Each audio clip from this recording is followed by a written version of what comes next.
Pursuit of Podcast, a purely guest-centric show focusing on people and organizations that advance positive change. Positivity can be anywhere, and in a time of vast discord, the pursuit of is finding those who champion its causes loudest. Join us as we sit and learn about the pursuits of local leaders in their community. Let's go.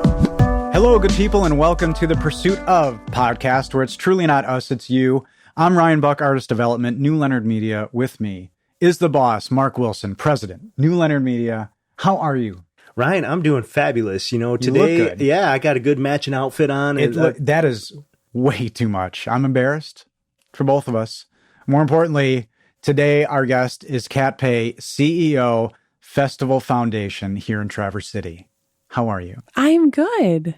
You know what's fascinating about this is that I think I can say your name, and that's pretty good, but I say Festival Foundation, we were just talking about this. Are people maybe scratching their heads?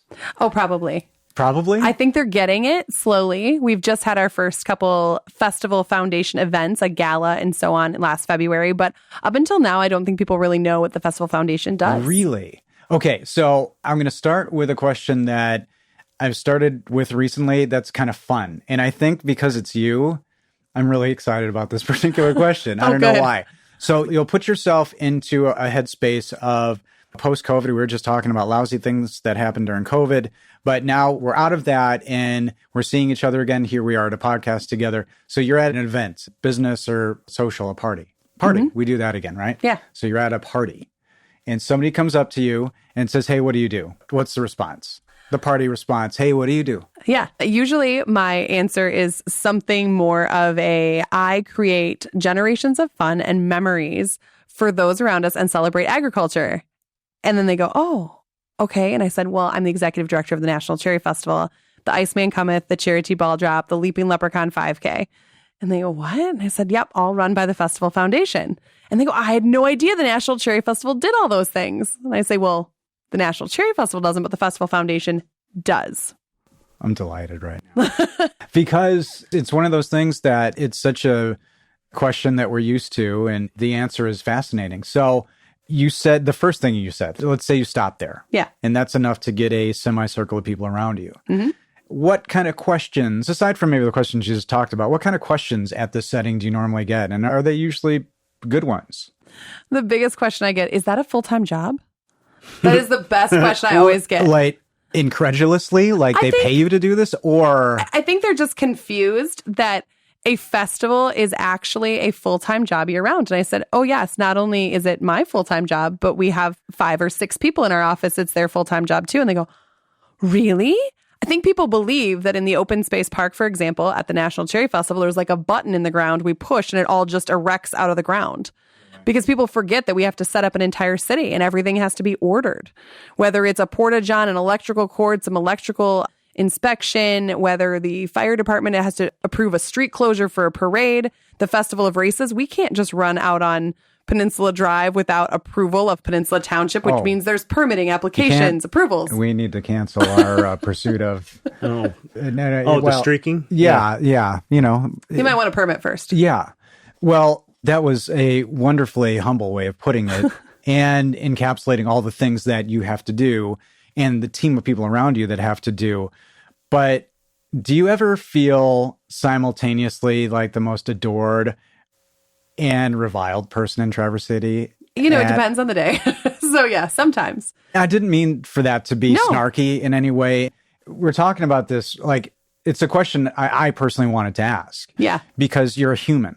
Yes. Right? And that's clearly obvious unless we're breaking some news here. No, I'm But human. You're a person who has a full-time job, everybody. Yep. So you're paid with a team. And you have something to do that's pretty universally celebrated, but also has some people who aren't always on board. Yeah. So do you let that move you? Do you not think about it, the duality of that in any way? I think about it. I mean, we get the hate mail too. And I'm not going to lie, it hurts because we try really hard to be positive. We try really hard to create something that is fun for our community and something that is most part free. 90% of the National Cherry Festival is free to the public. So they're free kids events, free parades. And we always say that you'll find something you love. If you don't like the air show or the fireworks, you might love the bubblegum blow or the teddy bear tea or all the ultimate air dogs, dog jumping. You might love something and not even realize it's something that we do. The other piece that a lot of people don't understand about our organization is that we have several give back events and several ones where are revenue generating. So the Iceman Cometh and the National Cherry Festival are revenue generating for the Festival Foundation. Right. Charity Ball Drop, all that money is going back to food insecurity in our community. Food Rescue received $16,000 in just this year alone by working the gates in 2.5 hours. That is how much cash they took home. That's a big deal. That's what we want known, is we're trying to help and support the community that supports us. That is a big deal. And that's something regarding the Charity Ball Drop, for example, that I was aware of, but not fundamentally aware of. Does that make sense? It does. When we look at nonprofits, and there are some trends on this particular show that emerge, is that nonprofits don't need money or don't generate money. Correct. That nonprofits can't give money to others. So here you just took some different angles on that pretty quickly, all within the realm of a few events. We tried to find ways to help support our community in very deliberate ways. Our board met and said, okay, how can we do this? Because we didn't want to look like the giant in the room that was just taking on all these events. And then they go, well, where's all the money go? Well, we give over $125,000 in pure cash out every year to nonprofits, whether they are serving at events and they're serving the beer and the Pepsi and they're being parade marshals and course marshals for the Festival of Races, or they're a direct recipient of something like the Charity Ball Drop has its own mission. So its mission is to help with food insecurity in the community, which is where it started. Right. We respected and kept that group's mission alive. The Leaping Leprechaun, that benefits the new Family Birthing Center in NICU for Munson Medical Center. So we donate between $5,000 and $15,000 annually. We've donated up to $25,000 now. So I think we might have paid for a chair. Right. But we're very... Okay, well, yes. We're very happy about, like, those smaller in the grand scheme, but that's important. It's beneficial, and we know Munson Foundation is happy to have it, and we're happy to continue to partner with them until that facility is built. Right. So we look at that and say we're supporting the littlest leprechauns of our community with that event. And that event was just last weekend. So a lot of people see the bigger events and the air shows and the concerts, but they don't always see the little stuff and how the Queen's program is a scholarship fund. Yeah. Queen Olivia is getting an $8,500 scholarship to college for not only representing our community, but for doing everything she loves. Yeah. And those are big deals. And you're traveling with these individuals. You're creating and talking about that, which is a program that on the surface, somebody who doesn't know may seem like a vacuous or even outdated premise, but look at what you are doing. Right. You're getting stuck at security, having to explain your various crowns and jewels. Yes. Have you been accused of heisting jewelry ever? No, but our queen... Like travel hijinks, have things happened that you've had to deal with? Hijink things are entertaining. Our queen is very protective of the crown, so she knows, as well as we do, that crown, if the bag does not fit in the overhead compartment or under the seat, the bag can go, that crown is sitting on her lap. She will not let it out of her sight, or I will take it. Because our crowns last anywhere from 30 to 50 years. We have all of our original crowns. We have the original cape that was used from Gertrude Brown, our 1926 National Cherry Queen. Oh, my goodness. So we do not allow things to... Right. Anyone who is, of course, staffed on the airline, they may take the bags. They may not take the crown. So... I've had a queen before who sat in her seat and she's like, this is my personal item with her crown on her lap. Yep. Okay. And we talked about this a little ahead of time. What a great story. Yeah. What anybody hearing, looking on is going to go Traverse City. And then maybe it's a nugget that, you're ambassadors to our area. We are. And we actually had a really fun time. We went to Macon, Georgia last weekend for the International Cherry Blossom Festival. And we met people who knew of the Pit Spitters. And it blew me away. Their local baseball team is called the Macon Bacon. And yes, really, their mascot is a strip of bacon with a skillet for a hat. I loved this guy. I had to get a picture with him, which I did. And so did our queen. And we were dying. And I could not believe we left. They're like, wait, you're from Traverse City, because she wears a sash, National Cherry Festival, or National Cherry Queen. Sorry. Yeah. And it has the logo. And they were like, oh, you're from Traverse City. Do you guys know of the Pit Spitters? And I was like, of course we do. Can you imagine if you're like, no? Well, and the other people who were actually showing us around are like, how do they know where you're from? And I was like, because we bring cherries everywhere we go. And so we handed off dried cherries to this wonderful gentleman at the home of the Macon Bacon. And we were dying thinking how great this is. Props to the Macon Bacon. And I love that there could be so many food-based community crossovers. Oh, we're big fans. Because the baseball team, Spitting Pits, they've got bacon, cherries, and bacon. I don't know of a dish that... Cherry pancakes, bacon, breakfast. Oh, there you go. You did it. We have a breakfast food bond. Yeah. It's good. What are you working on right now at this moment? Is it exciting or is it routine? Well, we are 98 days from the National Cherry Festival. Yeah, we do countdown. It's sick and wrong and also exciting. I say it all the time in our office and the staff just cringes. It's on our website too, so people can also count down with us. We also have a countdown. Is that a good way to say that you're always working on something and it's usually big? We are always working on something. We've got concert announcements right now. We just made our 5th one earlier this week. And so we are constantly announcing something. Air show events went on sale today. So the Flight Deck, the Delamar, the Indigo. We're constantly leading up to something that we're announcing and something that we're talking about. And one thing we have not announced yet, which is super exciting, is Bingo is back. Oh, really? I know. Yeah. Oh my gosh. Who knew that was more exciting than like Theory of a Dead Man and Skillet right now is Bingo. Bingo is the excitement. Okay, so you get to be as many things to as many people as possible. Mm-hmm. You can say maybe REO in the way that you have to, or Skillet, or Bingo. Yep. And then somebody's going to be delighted. Yes. You went to Lake Superior State University. I did. And you received your BA from Davenport University. I did. Go Panthers. Thinking as far back as you could kind of articulate these concepts, what was the dream, the plan, and the reality for you? Of how I ended up here? Anything, as far back, however. When I was 8, I started volunteering for the National Cherry Festival. I was scooping ice and I was pinning numbers on racers for the wheelchair mile, which is my favorite event. I had a very wonderful human in my life. His name was Jeff Nash, and he was a quadriplegic. And I was his hands and feet at the race. So I was the one who pinned the numbers on racers. He was an amazing human, meant a great deal to me, and he passed about 10 years ago. And he was a father figure to me. So when I was younger, I was always looking for a way to continue to do the festival. So I went to college to be a teacher because they have their summers off. And this was my motivation. I was like, I'm going to go teach elementary school so that I can volunteer at the Cherry Festival. Yeah. I never had it in my head that I was going to do this job. So I was like, oh, then I can volunteer. Yeah. Great.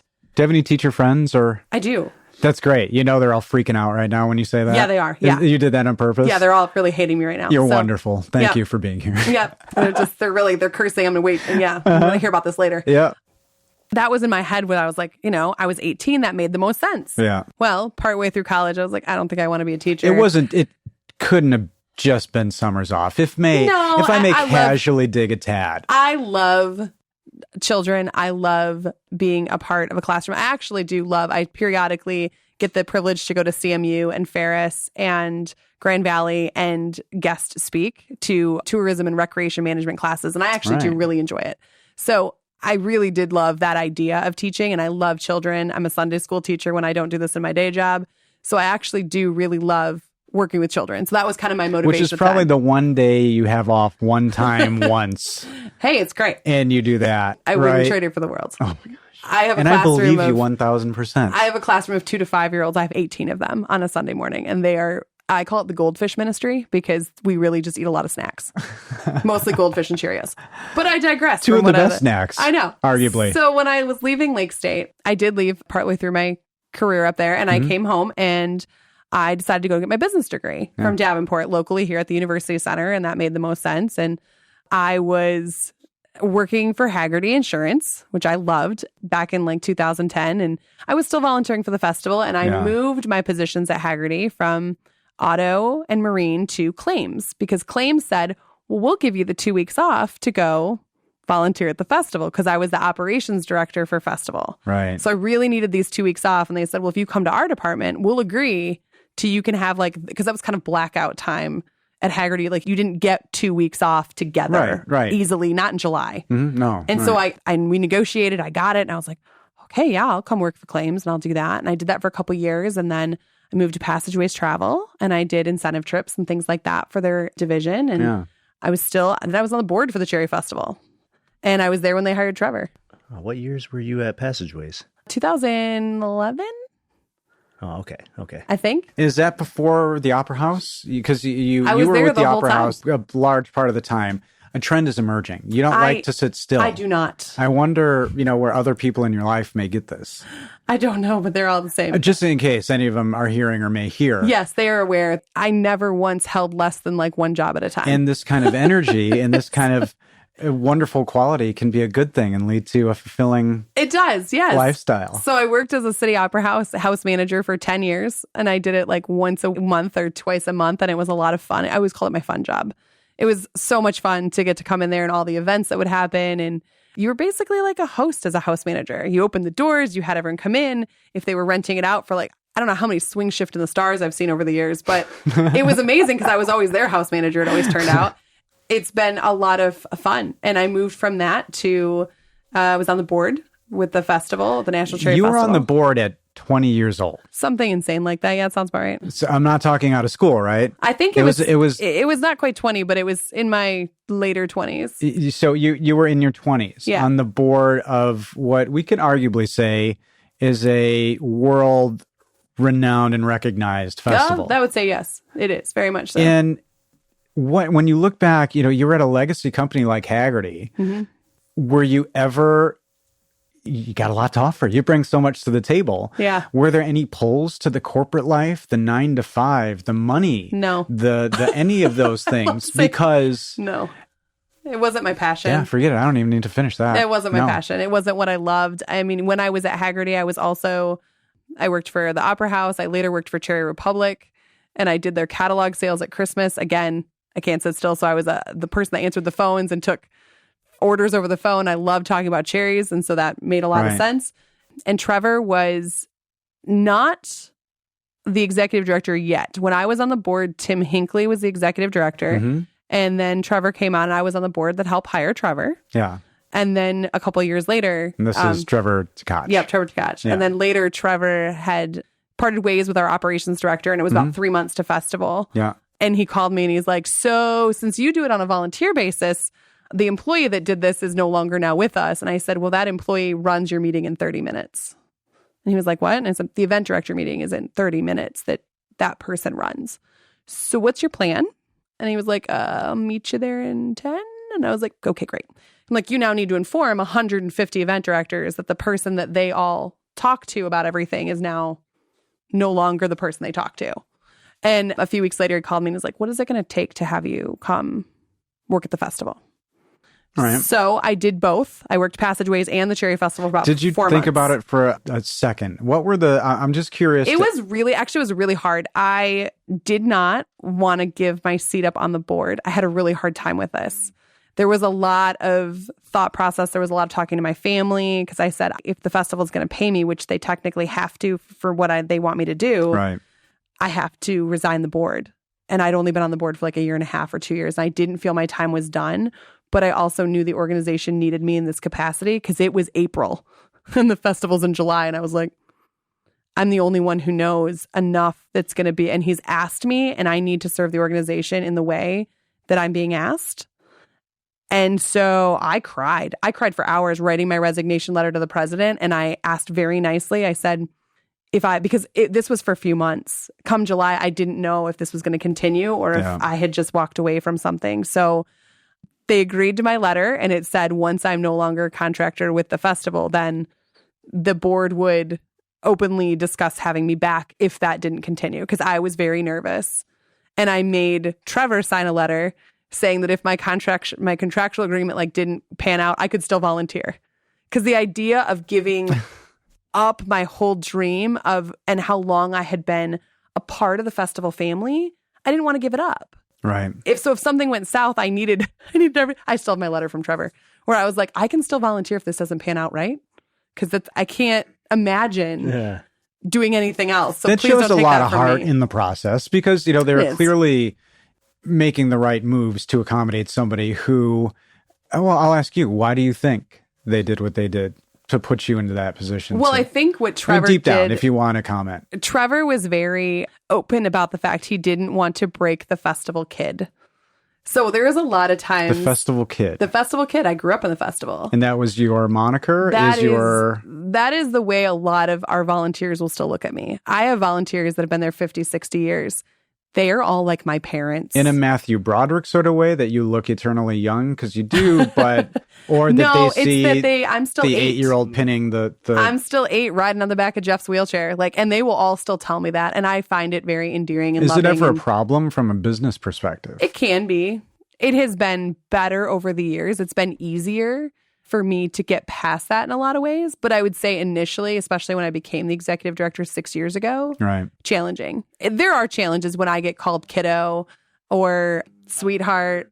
Powdered bottom syndrome. It's the... So the same, I mean, the tribe has it the same because we're all family. Yeah. And so there's several aunties that have changed your diapers. And so... Pretty much. Yeah. Yep, that's exactly what it is. It's a hard time for them to not look at you that way. It is.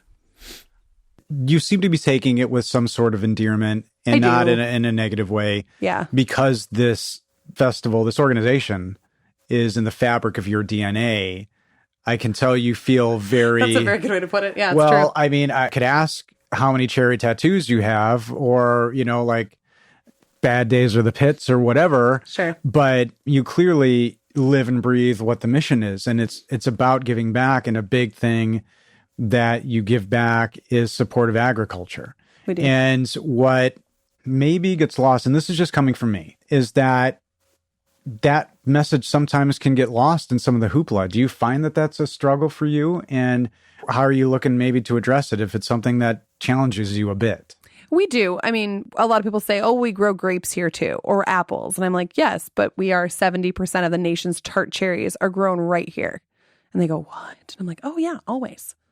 This is a big deal for our region. And that is why we try to include cherries in kind of everything we do. Even at the Iceman Cometh, you will find cherry juice and dried cherries and as recovery stations on the route. I mean, we're very focused on the fact that a lot of our mission still stems from incorporating the celebration of cherries. Right. The growers in this community, while yes, a lot of things have changed because people come to me all the time and say, well, there's more wineries than there are cherry orchards.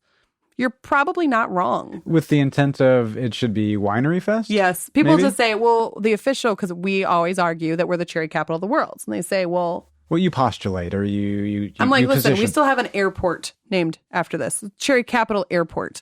Yeah. There's wings on the Coast Guard helicopter that have cherries on them. I feel like we are still very prominently rooted in cherries. Yeah. I'm still working on the sign for downtown because everyone asks us, where is the sign that says Cherry Capital of the World? Because they want a photo. And we don't have one. Wow. So we are working on this. This has been a big thing with Gene over at the DDA. We've been working on for a while. That we have to make a more permanent home for photo op. Yeah. Which one is the real largest cherry pie pan? You mean who holds the record right now? Because when you come through Charlevoix and you see their pan and you're like, hey, I was there when they did see their pan. Currently, Chef Pierre. I believe it's Canada right now that's holding the record. Oh, really? Above Charlevoix. There's a lot of controversy over this whole giant pie. So how deep, how heavy? It's a whole thing. It's how many pounds? How round? So to get to the new record, you need to make at least a 50,000 pound cherry pie, which is large. And to serve it to the public, you need to make it in a commercial kitchen. I don't know about you, but I don't know anyone who has an oven that big. So this has been our current big struggle. And Sara Lee has one, but not quite big enough for a round pan. Because I can say our 100th anniversary is in 3 years. We have been talking about a giant pie for at least 7. We have a whole pie committee that has been doing all of the research to figure out, because in our world, if we're going to try to pull this off, it has to be Michigan sugar. So it's got to be Pioneer sugar. Right. It's got to be local cherries. That's a lot of cherries that we need to take in.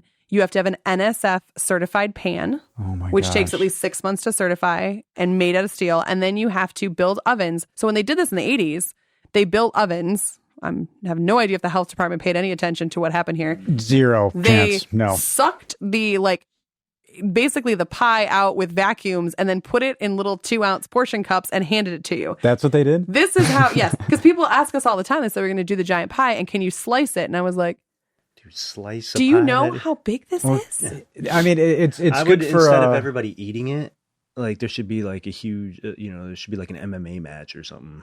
in it. Well, there's an idea. I was more concerned about the fact that if we didn't serve it to the public, people would come at us for wastefulness. It's wasteful, yeah. Yeah. Like, you know, that's all those Yeah. cherries, all that you're right. ingredients. Yeah. Right. So feeding those in need in some way, and you do a lot. And the website is phenomenal about all those types of things. But what I really wanted to dive into, and we talked about this a little bit ago, was your poise. You know, you have got to be in front of the media. You have got to deal with detractors, like you said. What has trained you to do what you do? Because it's fascinating that you have to bear the slings and arrows, and you probably don't get all of the laud and honor either, or you brush it right off yourself because I'm just getting that off of you. Yeah. So what trained you to be able to do this so well? And one of them was actually Trevor. So Trevor Takachi was very good to watch. One of the things he told me early on was to accept every interview, no matter what. Take every talking experience you get. So whether it is in front of a group and presenting or speaking down at CMU or whatever it is, because it helps you become more confident in what you're always saying. Mm-hmm. So take every experience to present, no matter what it is, big or small. You don't know who they are. Great, take it. Yeah. So I took that to heart and I do that. One of the things I stopped doing after my first year is watching my interviews. Watching them? Yeah, I don't watch at them. all. I don't watch them at all. So I'm on 9-10 a lot. I'm on 7 and 4. I'm on all of the things. Yeah. Sometimes weekly. I don't watch them because you're your own worst critic. And True. so I was always the person being like, oh, my hair's out of place on that one. Oh, I stuttered on that one. And especially once we came into the time of Zoom now, if I've experienced some of the podcasts and things that I have done and or Zoom interviews for 9-10 Media. Right. I can hear myself and see myself, but I can't see them. So I don't know when they're going to begin talking. Oh. And it's a really big challenge for me sometimes to be like, I don't know if you're going to, because I don't want to talk over them or to do radio interviews by phone. I've had to really learn to pause when I'm not in the room with someone or can tell when they're going to start talking. Right. That has been a challenge. I've had to work through my relationships with all of the different on-air medias over the years of being like, okay, I know this person is going to do this intro or I know this, just so it sounds still professional, even though I might be traveling and completely on my cell phone and have no idea. And you have to do shows with what's happening in the Queen. Yeah. It's not just you all the time. No. So. And I prep the Queen usually, or the Queen's committee. They're fantastic to make sure she knows what she's doing and make sure we're talking about different subjects. So if she's focusing on the Queen's program and the cherry industry, I might be focusing on our concert lineup and volunteerism and something else. Right. So we try to keep our content similar and make sure that they complement each other so that we're not just reiterating the same things. And a lot of times our board president travels with us too to media. So we'll have 3 people and each one of us has a certain piece that we've kind of pre-done. But Trevor was really instrumental early on. And he was one too that said, stop watching your stuff, because I would be at home being like, oh, I've been on all this media. And then I'm rewatching it and I'm going, oh, I didn't like the way that shirt looked. Or, oh, look, the screens behind me. It'd be exhausting. I just finally kind of let it go. And that was the most important thing I think I could have done. Right. Where I just said, it's good. And sometimes we get interviewed in the middle of the open space and it's windy. And I'm not going to lie, the middle of July, we do not look our best. Like over here. And there's sunglasses. And I am a person that I am blind without my glasses. And my sunglasses are also prescription. So it's not like I can put my sunglasses up and like interview because I'm like, I can't see you now. Are you conscious of again, you know, this is a national stage. We've had celebrities visit. So it's not a little thing. And it's not, look how cute this is. Anybody can read the stats. Anybody can see the economic impact. But when you look at what it takes to grow something like this or to incorporate something new and to grow it, where do you look for priorities? Where do you look for opportunities with any of the events? That's a really good question. I think we look for both the growth, but to us, it's not necessarily to grow monetarily. It could be about awareness of the cherries. It could be about awareness of our volunteerism. We have 2,400 volunteers. We've literally went and trademarked Volunteer City USA for Traverse City because there is no better. Volunteer City USA? Yeah. Really? Yeah. That's fantastic. Yeah, there's a whole page about it on our website. Because we are deeply integrated in our volunteerism. And not just for Cherry Festival or what we do, but for what this community does. We travel and people are blown away with the amount of volunteers that give us. They have no problem taking the week off and giving us 40 or 60 hours in a week. they'll sign up for shifts and they're like, well, I signed up for pie eating and then I'm going to go straight to the souvenir tent and then later I'm going to pour beer, and they'll tell me about their entire day they've signed up for, and we could not do it without them. Right. We couldn't, and we know that. So I think our growth and opportunities, we're looking for more ways to thank our volunteers. You know, we're in the Jimmy John's and things like that going, okay, can we have some free sub cards? How can we trade something to you? You need a sponsorship. Well, we need some sub cards to thank our volunteers. Right. So I always call it the triangular trade. I'm over here going, okay, I need something from you. You want this from someone else, and we know that person. So how can we all work together to make this work? And so that's been a big initiative of ours, is the volunteer landscape has changed. People aren't giving as much as they used to. They have younger children. There are all kinds of reasons. So we're trying to meet the volunteer where they're at. If they can only do 4 or 6 hours a week, we still want to love on them the same as though someone is giving us a week. Because you never know, that person who 4 to 6 hours this year might be a 40-hour in 5 years when their life has changed and now they brought their kids with them because they think it's amazing. So we are trying to bring people out of their shells and saying, we have something for you to volunteer for, even if you don't love crowds. Right. There's something for everyone. And so we really piece that in being very inclusive and trying to make sure that we are really loving on our volunteers, because that then gets them to love cherries if they don't already, which usually they do if they've come to work for us already. Right. And it gets them to just feel that volunteer spirit throughout their lives. They might start with the Cherry Festival, but now they're volunteering in schools. Now they're on the PTO. Now they're doing all this stuff. And that's what we want to ingrain volunteerism, not just what we do, but community-wide. Right. Well, you talked about feedback. Yeah. And you don't necessarily maybe have to elicit public feedback or take it in, but you get it clearly, we do. You get feedback from volunteers. So, and I didn't want to gloss over that. How do you take it? How do you, Kat, how do you prioritize it before you even start to deal with how to address it? So Positive and challenging. Again, it's both. And I get them a lot to my personal email. I get them mailed to my house sometimes. I get them mailed to our office. I get calls on my cell phone. If a volunteer needs me, I allow any one of our staff members to give my cell phone number out. It is not a problem. It's not going to be in the show notes, That's though. okay. FYI. That's fine. So, well, one time the Record Eagle printed it. Your personal number. Yes. Well, it is. It's my personal number and work, but it's still. all my things. But it is part of what I consider part of the job. If a volunteer is disgruntled or a guest is disgruntled in any way, shape, or form, I want to know about it. Because it's usually the little things that we can make better just by listening. What is the issue? Sometimes I just want to be heard. So I will call back every single one of them. I will email them back whatever they want. A lot of times I email them. My email signature has my cell phone number in it. Call me. You have a problem? I will take care of it. We had a gentleman who, I think it was last year, his TV fell off his mantle because the Blue Angels flew too fast or low over his home. And I said, okay. All right, what is the problem here? He's like, well, that was a $130 TV. And I'm like, okay, please stop by our office later today and there's a check for you at the front desk. And he was like, that's it? And I said, yes. And also, there are some straps that I would like you to use on the TV to connect it to the wall, so this won't happen in the future. And he was like, I've never had anyone just take care of that. And I said, if this is all it's going to take to fix it, I'm happy to do that. And that's what we do with our volunteers. Well, what was the experience? Okay, your negative experience was what? It was with an event director. It was with another volunteer. It was because we had you volunteer too late. Or like the shuttles. We love Beta. Beta is an amazing partner and they run the Bay Line. Well, sometimes the Bay Line doesn't run as late as we need to. And I said, well, then why don't you let your event director know that you need to leave earlier? This is an easy fix. We let event directors know. Bay Line only runs till 11. I know Beer Tent has to clean up at 11:30. Let's have the people that drove themselves that are able to do that. Find out early in their shift that these folks have to get out of here because they have to catch the Bay Line back to their cars. We communicate and find solutions. You don't need to know all of this. You don't need to handle all of this. You don't need to have reimbursed $130 TV. Why are you doing it? Because it's important to me that we support that community.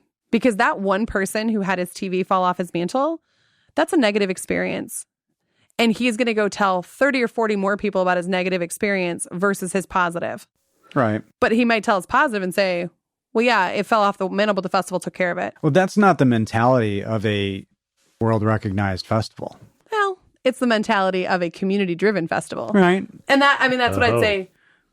You know, we are, yes, a top 10 festival in the country, but we also, and we will say it time and time again, we want to support the community that supports us. If we have another nonprofit in this community doing something amazing and needs support in some way, and we are able to help support them, sign us up.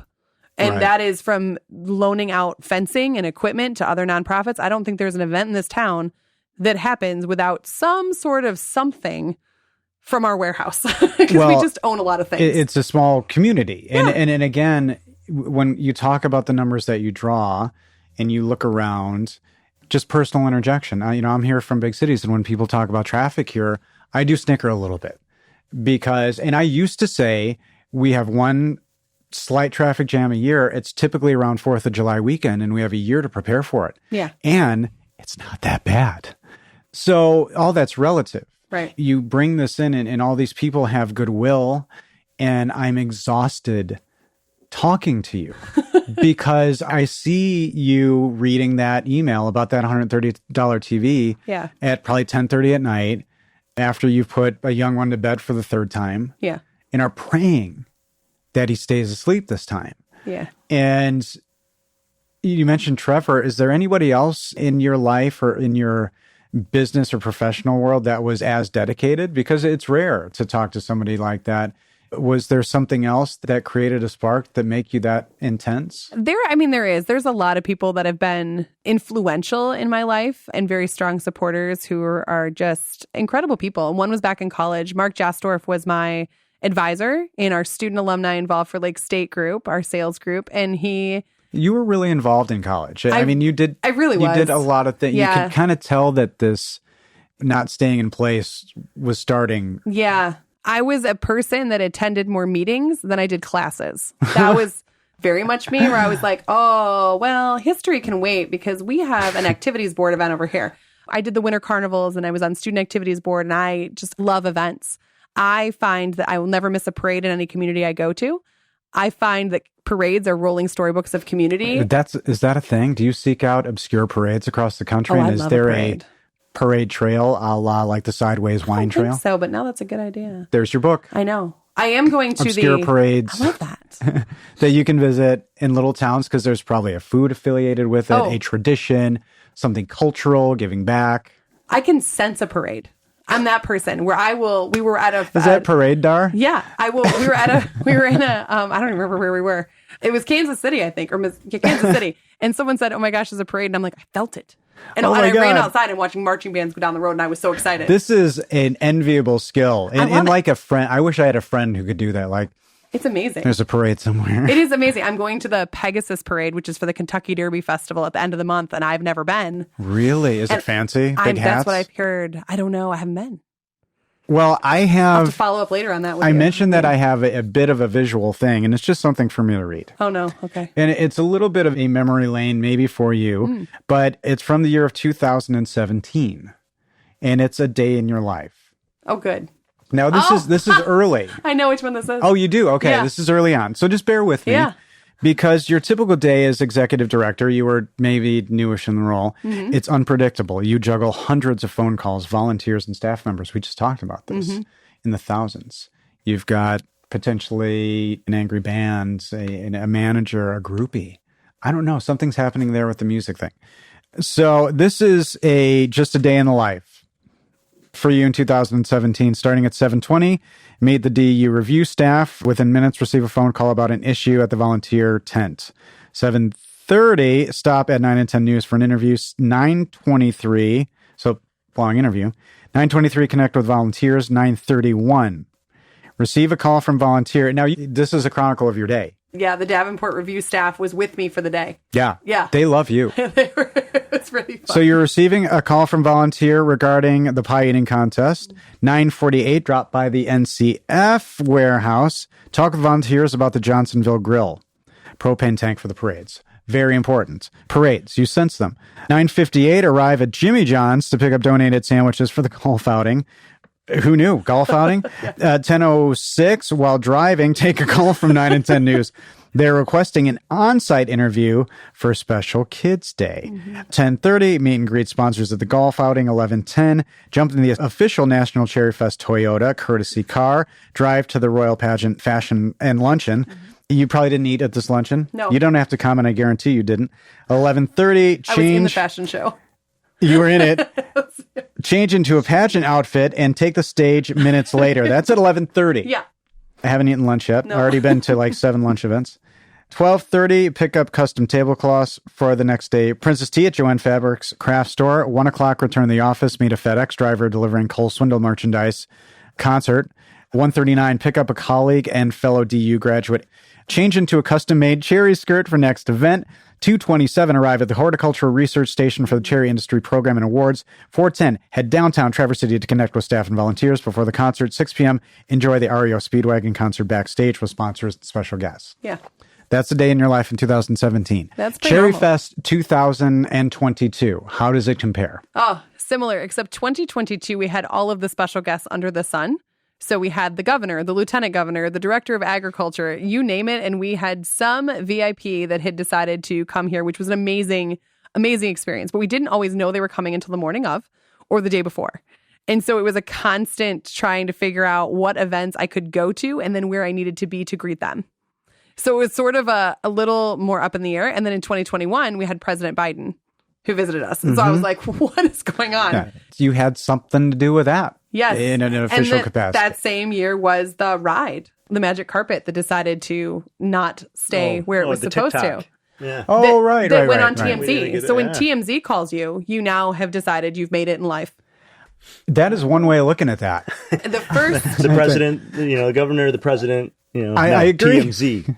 my first thought when that particular piece of life happened was, is everyone okay? Oh, of And course. thankfully, everything had already, before I got the news, because it was on around 12:30, everything had been handled. And I was now on a conference call with 3 people from Arnold's Amusements telling me the ride's already been removed. Everyone's fine. Here's what's happened. They've called their insurance. They're getting the ride inspected. And I was going, okay. And they said, but by the way, it was videotaped. And I was like, excuse me? So I, of course, call my media people on my staff, Susan and Bailey. And I was like, so we're going to hear about this first thing in the morning. This is what's happened. And they're all sleeping too. And I was like, this is what's happened. Everyone's fine. There were no injuries. Apparently, someone handed out deep fried Oreos and they're all good to go. But, oh yeah, they gave That's them nice concessions and ride tickets for the next day. So and so on they the were very spot, sorry. you know, Yep. handling the... And they yeah. told us what happened, and they told us the ride operator and everything that had happened. So I knew the play-by-play before I saw the video. And then, yes, TMZ and everyone else under the sun.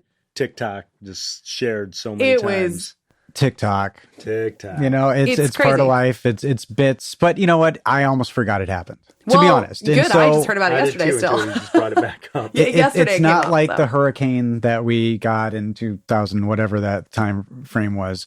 But you look at some of the big things that you have to do. Reducing setup time, Yep. incorporating with the city. What do you look for in a partner? What do you look for in people who you are actively wanting to work with? What are the optimal traits in a partner, and what do you want to see moving forward? In partner organizations and businesses and things like that. yeah. A lot of it is their dedication to the community. You'll notice a lot of our sponsors and things are also very dedicated to the community and give back sort of groups. They sponsor a lot of things. I think of like Forefront Credit Union and Blue Cross Blue Shields and Priority Health and Cherryland Electric. A lot of those guys are already doing a ton in our community too. So we look at a lot of those pieces and we look for what we can offer them as much as they can offer us, because it's a two-way street. So if we're looking to do that, we're also looking to see how they want to be marketed back into the community, what they want to support, and whether or not that's a good fit and kind of how that works. When it comes to nonprofit partners, we are open to all. We have a website that has an amazing Get Involved tab, and you can click on there to become a share group where we actually pay your nonprofit to do it, a volunteer team. So you could be a for-profit business or nonprofit wanting to get exposure out there about your group. Yeah. And then we have just our regular old amazing Cherry volunteers, our ambassadors, as we call them, because they're not just volunteers. They're really ambassadors for our festival and our community out into the world. It's not just the Cherry Fest. It's 3 other amazing events that connect people to families. I love, I know it's a bummer that Iceman, the last couple of years, it hasn't been super icy, but when, I live in a particular area where you could see the route and you see families, you see little ones, and those are the images that stick with you. Yeah. When you think about a child's first concert, we're musicians. That's a big deal. And you've seen all of these firsts and all of these kind of big things. Is that enough to keep you inspired? And again, what are you looking for moving forward? Obviously, Festival Foundation being more prolific as it relates to what it is. What are your dreams right now? Because I think you've earned it. You've earned the ability. You've been working for this organization since birth. Yeah. So just pie in the sky. What would you like to see happen? I think there's a lot for the Festival Foundation moving forward. We have just started to be able to take donations. So a monthly donor program, monthly grower program. You now can donate back to the foundation as little as $5 a month. And it's automatically taken out of your checking or savings and put into the foundation. And you get to choose where it goes into scholarships or a permanent home for us. We rent space downtown. So we are, like everyone else, we do not have a permanent home that we're not paying for. So that is something that's a brick and mortar policy. And then just the operating expenses. So when people are looking to do that, that's become a new avenue for us just in the last 3 years that we kind of launched it because people said, how can we donate to you? And I was like, that's a really good question. Sure. Because we were not set up for that. That is something that's kind of foreign to us. In the perception that, oh gosh, Cherry Fest can't need anything. Look at how big. And we look at it and say, but we are able to provide things like the snow cone. The snow cone is free. So our snow cone race is for those probably ages 2.5 or 2 that can ride a balance bike. All the way up to 8, 9, 10 are doing our snow cone at the Iceman Cometh. And that is free. It's completely free for those kids to enjoy this. And that is because of the generous donations of Iceman riders. Right. The Iceman riders themselves are like, oh yeah, I'll pony up some extra dollars, make sure kids can get on bikes because it's future generations. It's the same thing we see at the Cherry Festival with stuff like the air show. The pancake breakfast is the high-flying pancake breakfast. You actually have to catch your pancakes on a plate to eat them. So if you've never experienced this with Chris Cakes, it's the Guinness Book of World Records for the most pancakes thrown, I think it is. And you have to catch them. And so you hold your plate and they chuck them with their flipper off the girdles and you have to catch them. Proceeds from that benefit the aviation school, NMC Aviation, in scholarships. Yeah. We have been funding the Kevin Copeland Scholarship for about 4 years. Kevin Copeland was a great aviator and he was a great pilot. And unfortunately, we lost him in a motorcycle accident a few years ago. NMC and his family started the Kevin Copeland Memorial Scholarship, and we are very proud to continue to donate that annually. The pancake breakfast already existed, but we did something, which is what we really know how to do well. Yeah. I'm going to say the word we all dislike, pivot. We pivoted. It's okay. It's also in Lake Superior State's banished word list, pivoting. Oh, interesting. Yeah. Okay. So we're supposed to, not use it as much, but okay. We shifted gears, pivoted, however you want to term it, to moving that pancake breakfast to benefiting a cause. Yeah. And we've won awards for it before through International Festival and Events Foundations for the fact that we moved something that was a revenue generator for us to being a revenue generator for something else. And now when you look at kids watching the air show, I love watching kids down in the open space when they are ready to see those planes fly. And there is nothing that brings us more joy in the fact that it's free. Yeah. Every parent can take them down there, and these kids are sitting there with their toy planes and their ice cream cone, and they're just like mesmerized. Yeah. And they could be staying at a hotel where they could meet a pilot. They could, and that's a celebrity. That's a moment. They get to meet the pilots for free at Open Ramp, and the parents take them out there. 10,000 people get to see on our Coast Guard hangar, which is phenomenal. Air Station Traverse City opens up to us and everyone else on the Friday night before the air show. It's staggering, isn't it? And you can go out there and see the planes and meet a Blue Angel pilot. It's like, you shouldn't be here. Like, isn't there national security to be worried about? But no, it's 12 years later, I am still fangirling over meeting pilots. I walk out on the tarmac and I'm the girl from Dirty Dancing where I carried a watermelon. Oh. My whole job, because this is not us. The air show committee and our air show directors are amazing people. Yes. I walk out with bottles of water. That's literally my job. And I walk out with these guys who are the air show directors as the pilot is coming off the plane when they first arrive and land. My only job, it's the coolest thing I do all week. That's got to be thrilling. It's amazing. And I'm still, it's still oozing cool, even sweaty and everything. Every year it's cool. And I've done it now 6 years. And I tell the new air show director every year, I'm like, can I just please carry the water out there? It's my favorite thing. Oh my gosh. Can I please? Because you have tons of time to do it. Will you indulge, just as we close, a couple of corny questions? Some things that maybe I thought about this. Things you're itching to know. Well, not me, really. Maybe that you're itching to share. Sure. And people would want to know, but a dream performer that you've gotten so close but no cigar. Some that really bums you out that you still think about. I don't want to open old wounds, but close to getting somebody and it just hurts. And it could be any kind of performer. And you don't have to say details or why. One for us for a long time was Nelly, and then we did it. And then we did it Oh my twice. gosh. Yeah, that's a wonderful way to sit. It is. Yeah. It was one of those things that we didn't think we were going to do that. And we also didn't know that Traverse City would love it as much as they did. 90s R&B hip hop. Nelly was the biggest sale opening day for general admission ever. I'm not shocked. We were blown out of the water. And then he came out on stage in our logoed gear. And I think all of us were just like, we can all die now. That you was, know what? That was, It I mean, says it a was, lot. so, and he wanted it. We didn't put it back there for him. He arrived and they talked backstage and they said, well, we'd like to get t-shirts, the Cherry Festival, and here are our sizes. And they came to me and they're like, can we do that or are we charging him? And I was like, he's Nelly. We are not charging him for shirts. Does he want 10 or 20? Yeah. I mean, go grab him out of the tent. It's fine. Tell Mark and Steve later. It's fine. Yeah. So that was a big one. Boys to Men. And And we also had them. Yeah. So that was wow. That was just last year, both of them. And one of my personal favorites, which was super fun, was Home Free, which was the a cappella band that opened for Dwight Yoakam last year. Oh yeah, yeah. So I've seen Home Free probably 3, 4, 5 times because my mother is a home fry. So Home Fry is what they call the fans of Home Free. And my mother, she's going to hate me for this, is over 75 and loves these guys. And they're an A a home cappella. fry? Yeah, Home Fry. She's self-designated. She's a phenomenal human. And 75, or I'm sorry, now I'm just said how old she is.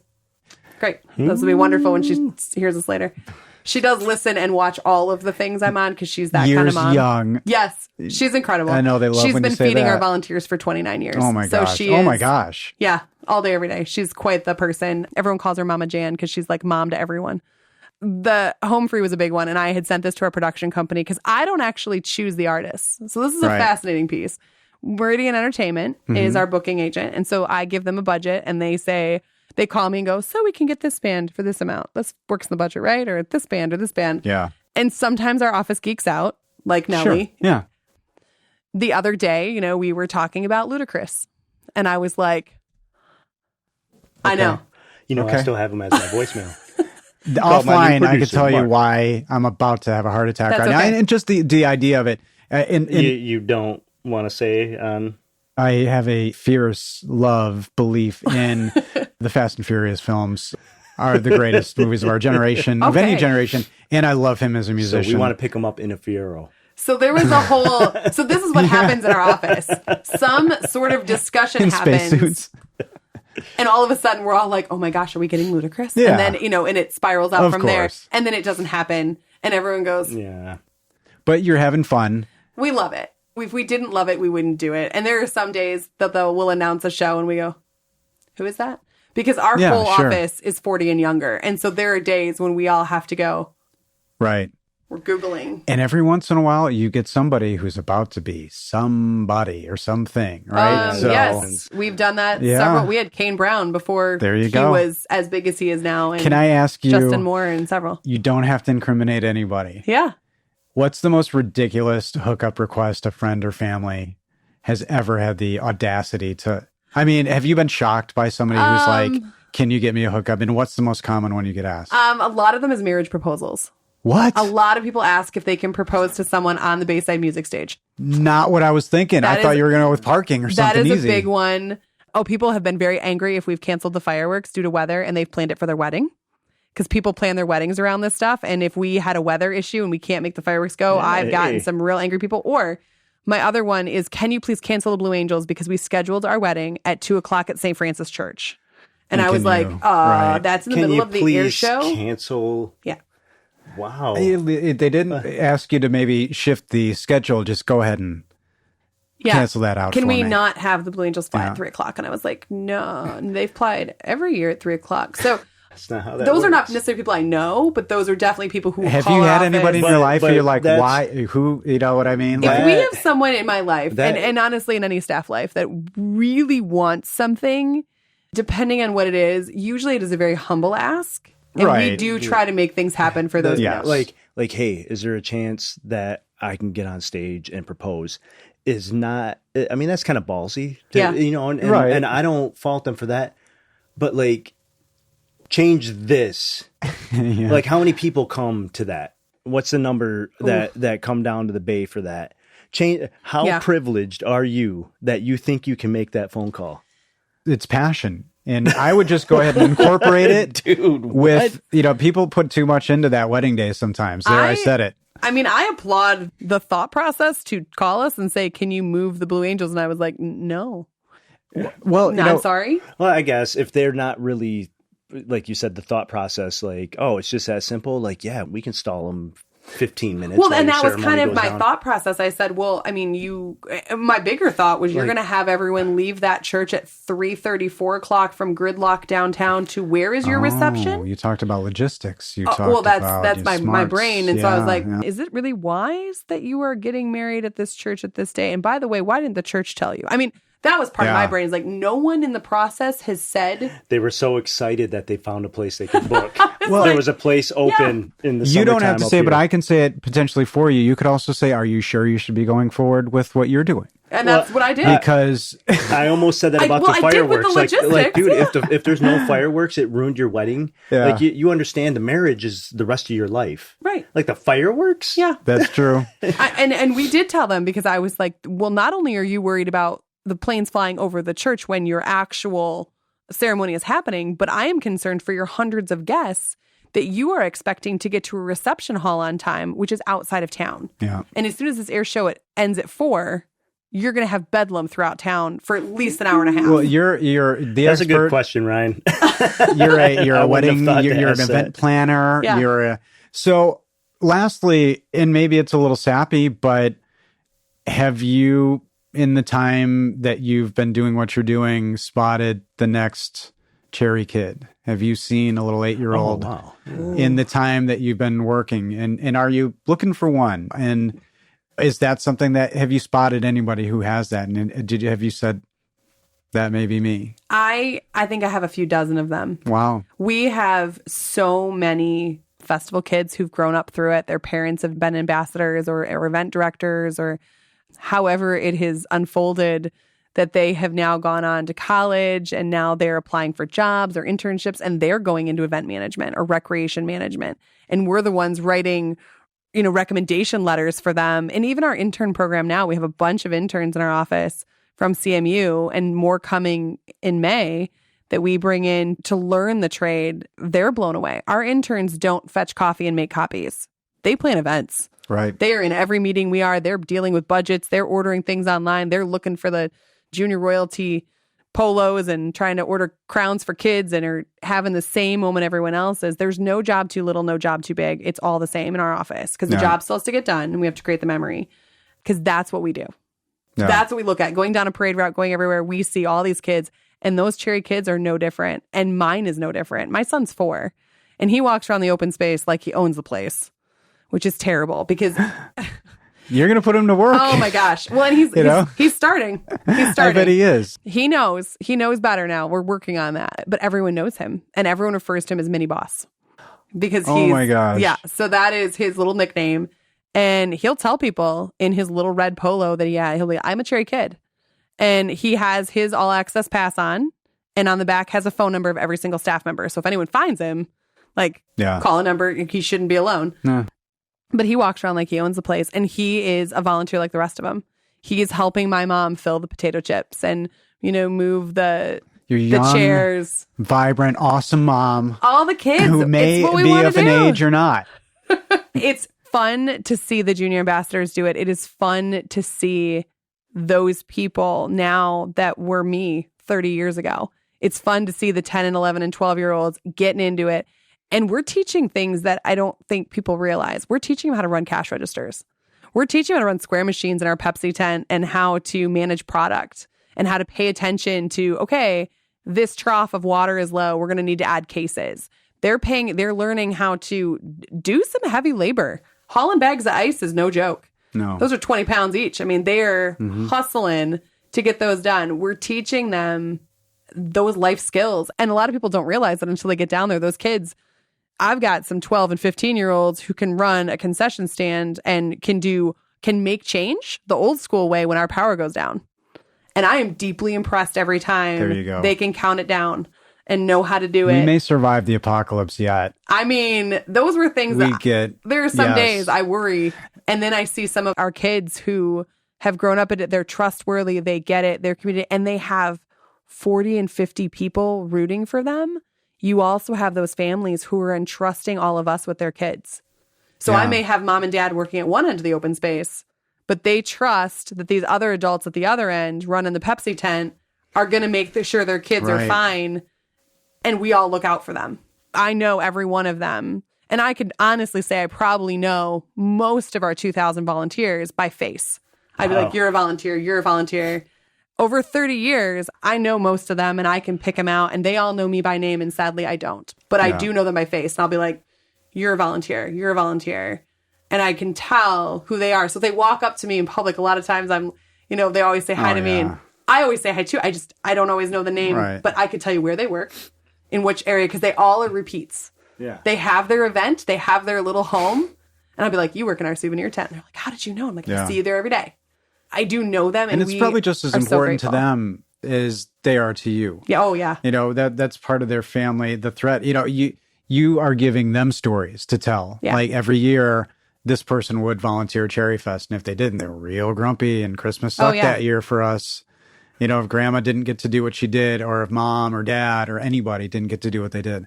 It's really, and I hate to say it, but we try not to entrench these in any time, but I cannot wait for nicer weather in summertime. I can't. Talking to you is infectious in the most positive way, and I can't thank you enough for your time and your passion and what you do here, because I personally have amazing memories thanks to you. Oh, well, thank you. That's what our goal. So again, how can anybody support, donate? You talked about it. The website is there to talk about what's the best way to connect with you too. Most appropriate way. We're not putting your phone around unless you want to, but what's the best way to connect? Of course. Well, cherryfestival.org is our best way to connect for anyone. It has all of our information on there as staff. You click on our pictures and it goes to an email. We're very open and transparent. We have our office up at 521 South Union Street. Stop on in. We always give cherries to those who stop in. Oh yeah, we love the closet of products. You're on always brand. on brand. Jody's at our front desk. She's happy to greet everyone. We have a delightful staff that when people come in, we love to talk to them. We love to hear their stories about what's going on. Right. And then the Festival Foundation has its own website. Iceman Cometh has its own. You start The festivalfoundation.org, Yep. right? Because that's an important one to get out there, It and is. we'll make sure that that's highlighted. Because if it's a new mission, we want people to be aware of all the things that you're doing. One more question before she goes. Yeah, of course. What's the evergreen clause on bragging rights for winning the cherry pie eating contest? Oh, the cherry pie eating contest or the Yeah. cherry pit spit? The pie eating contest, circa 1985. Oh, how fast did you eat your slice of cherry pie? I don't know. I just know that I got the ribbon. Oh, okay, Oh that's my a big deal. gosh. Was that? Do I still have to present the ribbon to have the bragging rights? Because I still have the ribbon. I didn't I know would this. keep the ribbon forever for sure. It's kind of like junior royalty. If you were a prince or princess in one of our elementary I schools. got a Yeah. prince in the house right now. Oh, okay. So there's something that we used to do. If you still have his sash and crown, he should keep that forever because that is a His mom probably has it. hot commodity. Wow. But I also kept the float that we built. We did towns of Michigan, the awesome towns of Michigan, and so we got Holland, Ooh. and I built this big red. And you kept it? Well, it was huge, and I worked at Britain at the time, and so we printed the lighthouse from That's Holland, amazing. and it was like this Holy plaything cow. out back for a while. Our junior royalty program is amazing, and it's a deep center tradition. It's 75 years old this year. Those cherry dresses on the princesses and all the sashes for the prince and princesses are handmade by Sue Judson, and she still does it. So all those little And girls' you said dresses. it's a hot commodity. Oh yeah, Yeah. So that is. Well, he's got a broken car right now. You saying he could sell That the is- sash? No, but that is history right there. We usually do Oh my a few gosh. things in the future. We will do some stuff this summer for our Prince and Princess alumni. Get some perks at our festival because we think they are super important, and because they are forevermore the prince and princess of that year. No one else can take their crown and title. And now we're starting to a present few. college scholarships and things like that to those students because those kids that grew up in this is a big deal. They are the prince and princess of that elementary school that year, and no one can take that title from them. This has been hugely fulfilling. Kat, thank you so much for being here. course. Thank you for your pursuits, and to all of those who pursue along with you, celebrating and promoting cherries, community involvement, and our amazing and beautiful region. Thank you for talking with us. Thank you for having me. And to our listeners, thank you all for listening, and thank you for pursuing the positive.